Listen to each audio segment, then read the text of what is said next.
नमस्कार साथियों, मैं राजलक्ष्मी गर्ग आज आपके सामने प्रस्तुत हूँ एक और बहुत दिलचस्प मज़ेदार कहानी लेके। ये एक नेपाली कथा है जिसका शीर्षक है हारिए न हिम्मत। ज़िंदगी में कभी कभी ऐसे मौके आते हैं जब हम बहुत हताश, निराश, परेशान हो जाते हैं। असफलता हमें चारों ओर से घेर लेती है और कहीं से कोई उम्मीद की किरण नज़र ही नहीं आती। बरसों के प्रयास असफल होते दिखाई देते हैं। ऐसे में कभी कभी बहुत गलत कदम उठाने का मन करता है। लगता है सब छोड़ छाड़ दें, हमारी तो किस्मत ही खराब है।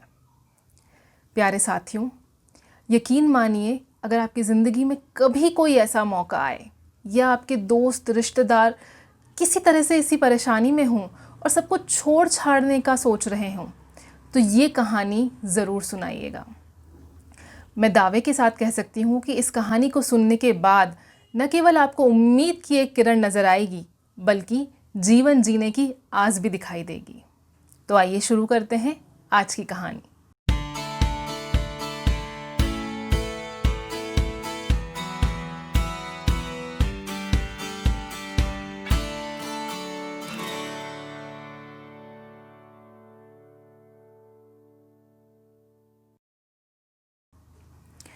बहुत पुरानी बात है। नेपाल में एक बड़ा सुंदर साम्राज्य था।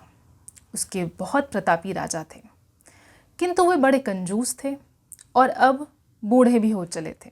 एक बार उन्होंने नृत्य संध्या का आयोजन किया और उस नृत्य संध्या में नगर के गणमान्य व्यक्तियों और राज दरबारियों को आमंत्रित किया। नृत्य संध्या आरंभ हुई।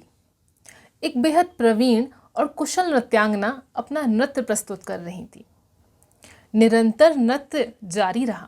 असल में वहाँ ऐसी प्रथा थी कि नृत्य तभी समाप्त होगा या कार्यक्रम तभी समाप्त होगा जब महाराज स्वयं प्रसन्न होकर कोई इनाम भेंट करेंगे। किंतु बहुत देर हो चुकी थी। लगभग मध्य रात्रि भी बीत चुकी थी। पौ फटने वाली थी, किंतु महाराज ने कोई इनाम प्रस्तुत ही ना किया था। अब तो नृत्यांगना भी थकने लगी थी और वो चाहती थी कि ये सभा समाप्त हो। वे नृत्य अब नहीं करना चाह रही थी और यही बात वो अपनी संगीतज्ञों की टोली को भी बताना चाहती थी। तो नाचते नाचते उन्होंने ये दो वाक्य कहे। उन्होंने कहा, रात बहुत बीत गई, थक गई पंजर मोरी, नटी कहे सुनो वामदेव, इनाम मिला ना कोई। अर्थात बहुत रात बीत चुकी है, मेरे पैर थक चुके हैं, मेरी पायल थक चुकी है। हे वामदेव, हे संगीतज्ञों, कोई इनाम भी मिलता नजर नहीं आता और मुझसे अब और नृत्य नहीं किया जाएगा। मैं इस नृत्य को यहीं रोकना चाहती हूँ। उनकी ये बात सुनते ही एक बहुत अनुभवी और समझदार संगीतज्ञ ने तुरंत जवाब दिया। उन्होंने कहा, बहुत गई थोड़ी रहन, थोड़ी भी अब जाए, नट कहे सुनो नटी, ताल भंग ना हो पाए। अर्थात बहुत रात बीत चुकी है, थोड़ी और शेष है। हे नटी, हे नृत्यांगना, इस वक्त नृत्य समाप्त करना, इस वक्त नृत्य रोकना ठीक नहीं होगा। आपने जो इतना परिश्रम किया है पूरी रात भर, वो सारा खत्म हो जाएगा, उसका कोई लाभ नहीं मिलेगा। बस थोड़ा समय और, थोड़ी देर और आप नृत्य निरंतर करती रहें। संगीतज्ञ की ये बात सुन के वहाँ बैठे एक व्यापारी ने अपने गले में से बहुत कीमती हार निकाल के तुरंत नृत्यांगना को प्रस्तुत कर दिया। उनको देखते ही राजकुमार ने भी अपने गले का एक कीमती हार निकाल के नृत्यांगना को दे दिया। राजकुमारी ने अपना कड़ा सोने का निकाल के नृत्यांगना को प्रस्तुत कर दिया। और तो और वहाँ एक साधु भी विराजे थे। उनके पास और तो कुछ नहीं था, जो एक दुशाला वो ओढ़े थे, वो दुशाला नृत्यांगना को प्रस्तुत कर दिया। परंपरा को टूटता देख राजा कुपित हो गए। उन्होंने चारों से पूछा कि आपने जो किया है आप जानते हैं? आप उत्तर दीजिए, अन्यथा दंड के भागी बनिए। सबसे पहले व्यापारी बोला, महाराज, मैं क्षमा चाहता हूँ, किंतु मैं आपको बताना चाहता हूँ कि कल मुझे एक बेहद दुखद समाचार मिला। मेरे 2 जहाज़ी पोते डूब गए। उसमें मेरी आधी से ज़्यादा संपत्ति थी। महाराज, मैं लगभग कंगाल हो चुका हूँ। मेरे पास संपत्ति के नाम पे कुछ भी नहीं बचा, कर्जदार मेरे सर पे खड़े हैं। महाराज, मैं इतना परेशान था कि आज मैं आत्महत्या का विचार करके आया था। किंतु जैसे ही इस संगीतज्ञ की बात मैंने सुनी, मुझे ध्यान आया कि जब इस नगर में मैं पहली बार आया था तब भी तो कंगाल ही आया था, तब भी तो मेरे पास कुछ नहीं था। धीरे धीरे अपनी मेहनत से, अपने सूझबूझ से मैंने इतना व्यापार खड़ा किया है। तो आज भी क्या मैं दोबारा से अपना व्यापार नहीं खड़ा कर सकता? मेरे पास जीवन है, जज्बा है, तो मैं दोबारा से अपना व्यापार खड़ा कर लूँगा। और बस इसी अनुभूति में, इसी आत्मज्ञान में मैंने नृत्यांगना को वो हार प्रस्तुत कर दिया। अब राजकुमार की बारी थी। राजकुमार शर्मसार थे और ग्लानि से भरे हुए थे। वो महाराज से नज़रें भी नहीं मिला पा रहे थे। सर झुकाए, हाथ जोड़ के बोले, पिताजी, मुझे तो शब्द ही नहीं मिलते कि मैं आपसे किन शब्दों में माफ़ी मांगूं। असल में बात यह है कि आप बूढ़े हो चुके हैं, आपसे राजकाज अब संभाला भी नहीं जाता, किंतु फिर भी आप मुझे राजा नहीं बनाते। मैं इस बात से बेहद खिन्न था कि मैं कब तक राजकुमार ही रहूँगा। मैं जल्द से जल्द राजगद्दी पे आरूढ़ होना चाहता था और इसी विचार के चलते आज मैंने आपकी हत्या करने की सोची थी। पिताजी, मैं बेहद शर्मसार हूँ, किंतु इस संगीतज्ञ की बात ने मुझे बचा लिया। पितृ हत्या का कलंक जो आज मैं अपने सर पे लेने जा रहा था, वो इस संगीतज्ञ की बात सुन के मैं बच गया। मुझे एहसास हुआ कि आज नहीं तो कल मैं ही तो राजा बनूंगा। ऐसा उतावलापन, उत्तेजना किस काम की? और बस मेरे ज्ञान चक्षु खुलते ही मैंने वो कीमती हार नृत्यांगना को प्रस्तुत कर दिया। अब बारी राजकुमारी की थी। राजकुमारी हाथ जोड़ के अपने पिताजी से क्षमा मांगती हैं और कहती हैं,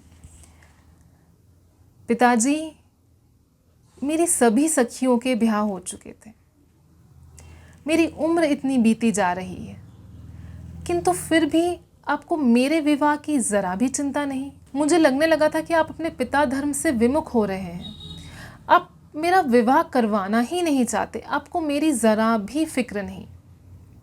और इसी उत्तेजना में आज मैं आपके रथी के साथ भागने का निश्चय कर चुकी थी।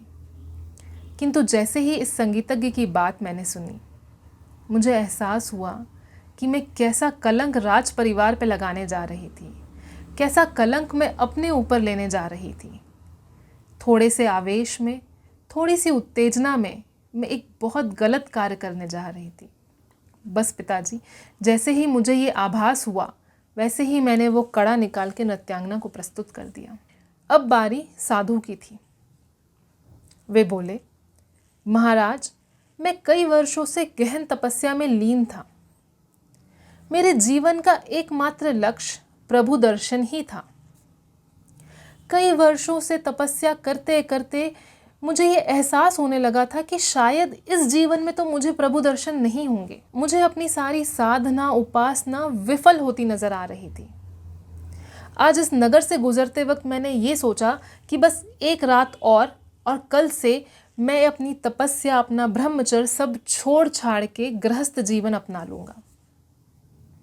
किंतु जैसे ही इस संगीतज्ञ की बात मैंने सुनी, बहुत गई थोड़ी रहन, थोड़ी भी अब जाए। इतना समय मैंने अपनी ज़िंदगी का तपस्या में, उपासना में बिता दिया। थोड़ा सा परिश्रम और, थोड़ी उपासना और, थोड़ा सा संयम और, क्या पता मुझे भगवान इसी जन्म में मिल जाए। बस महाराज, इसी आत्मज्ञान में मैंने वो दुशाला निकाल के नृत्यांगना को प्रस्तुत कर दिया। तो देखा आपने साथियों, किस प्रकार ये चारों लोग बहुत गहन तपस्या, परिश्रम कर रहे थे कई वर्षों से, किंतु उन्हें सफलता हाथ ही नहीं लग रही थी। और बस इस क्षण वो सब कुछ न्योछावर करने जा रहे थे, सब कुछ समाप्त करने जा रहे थे। हमारी ज़िंदगी में भी कई बार ऐसे ही कमज़ोर पल आ जाते हैं, जब हमें लगता है कि अब तो कुछ सही हो ही नहीं सकता। बस उन पलों में, उन कमज़ोर क्षणों में हमें हिम्मत रखने की ज़रूरत है। अगर वो क्षण निकल गया और हमें कोई ये भरोसा दिला दे कि सब कुछ अच्छा हो जाएगा, तो हम दोबारा से अपनी ज़िंदगी उसी जोश और जुनून के साथ शुरू कर सकते हैं।